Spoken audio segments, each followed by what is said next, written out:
देवाच्या दरबारात राहणार. आज तुम्ही जेव्हा खर्च कराल कार्यक्रमाला एवढे पैसे तुम्हाला 6 महिन्यात निघणार, नाही निघले तर माझ्याकडून घ्या. पैसे चांगल्या ठिकाणी घालायचा. आज एवढा मोठा सोहळा पाहिल्यावर वडील सुद्धा आशीर्वाद देण्याशिवाय. आणि यांना श्रद्धांजली वाहताना 5-6 गोष्टी महत्वाच्या आहेत. सांगू का पुढे जाऊन? सांगू का संपुटीत?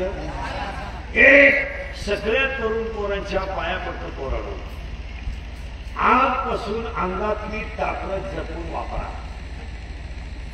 लोकांच्या टपऱ्या पेटवायला अंगातली ताकद वापरू नका. मारामाऱ्या करायला वापरू नका. अंगातली ताकद धर्मासाठी वापरा. अंगातली ताकद गायीच्या सेवेसाठी वापरा. अंगातली ताकद आई वडिलांच्या सेवेसाठी वापरा. अंगातली ताकद लोकांच्या मागे बोंबलं फिरायला वापरू नका. बोला तुमचं काय मत आहे? आणि तुमची अंगातली ताकद कमी झाली का कार्यक्रम संपला. अंगातली ताकद जपून वापरा. ही बाळासाहेबांना श्रद्धांजली. तर खिशातला पैसा जपून वापरा. पैशाचा ऊट येऊ देऊ नका. 300 फूट जमिनीतला बोर सुद्धा कधी कधी फूट आणतो. तुमच्याकडे किती पैसे पुढे ऐका. समुद्रावर फिरायला गेलेल्या माणसाला पाण्याची बाटली घरून न्यावा लागते एवढं ध्यानात ठेवा. 105 TMCचं जायकवाडी कोर्ट पडलं होतं. तुझ्याकडे किती मोठा आहे. पैशाचा वापर जपून करा. पैसे नसल्यावर काय होतं हे कोरोनाच्या काळात प्रत्येकाला आलेले अनुभव आहे. आपलाच पोरे आपल्या अंत्यविधीला आला नाही. आपलीच पोरगी आपल्या प्रेताजवळ येऊन रडली सुद्धा नाही. अंगातली ताकद जपून वापरा. खिशातला पैसा जपून वापरा.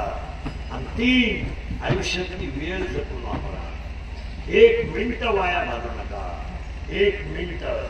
टीव्ही पाहायचा कंटाळा आला, पुस्तक वाचा. पुस्तक वाचायचा कंटाळा आला, व्यायाम करा. व्यायामाचा कंटाळा आला, चिंतन करा. शाळेतला अभ्यास करा. पण बोगस 3-3 तास मोबाईल मध्ये घालू नका. या मोबाईलमुळे 80% पिढी जाग्यावर इडी झाली. हे अंगातली ताकद जपून वापरा. खिशातला पैसा जपून वापरा. आयुष्यातली वेळ जपून वापरा. सगळे पोरं ध्यानात ठेवा. तुम्ही गरीब आहात तवर तुम्हाला शत्रू नाही. तुमचं चांगलं झालं तरच शत्रू आहे. तुम्ही पिऊन बघा तुम्हाला शत्रू नाही. मार घाला शत्रू उठले. जमीन विका शत्रू नाही. कधी घ्या शत्रू उठले. आणि 5वं वाक्य, शत्रू कधीच बाहेरचे नसतात. आणि 6वं वाक्य, जी लोक तुमच्या तोंडावर तुम्हाला अतिशय चांगलं म्हणतात तीच लोक तुमच्या गैरहजेरीत तुम्हाला नाव देतात. तुम्हाला वाटतं आम्हाला लोक मानतात. आपला मित्र आपल्याच पैशाची पेतो आणि अपघात झाल्यावर लोकांना म्हणतो मी म्हणत होतो त्याला शेवटची बॉटल हाणू नको, त्याला हाणली, त्याचे दोन्ही बॉल सटकले, मी तसा आहे. या गोष्टी खऱ्या का खोट्या बोला. आता ह्या तुम्हाला सांगितल्या. शेतकरी वर्गाला सांगतो मी स्वतः शेतकरी आहे चांगला. मी 3-3 वर्ष लॉकडाऊन मध्ये शेती करून पाहिली.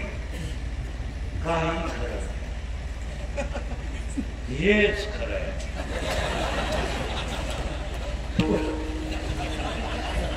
पुरा काळा पडलो होतो या काळात. पुरा अगोदरच काळा, पण रुपया नाही मिळाला.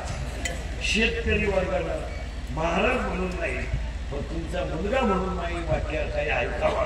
त्याच्यावर तुमचं काय मत आहे सांगू. एक, शेतीला जॉईंट व्यवसाय करा. शेतीवर लग्न शाळा होणार नाही. गारगारिका, कुल्फिका, पावनिका, बटारिका, रत्निका, काही करा पण शेतीला जॉईंट व्यवसाय करा. सोयाबीनवर तुरीवर संसार होऊ शकत नाही. 7 क्विंटल काय एवढे सोयाबीनला येतात. खर्च आहे 52,000 रुपये. सोयाबीनचे पैसे झाले 32,000 रुपये.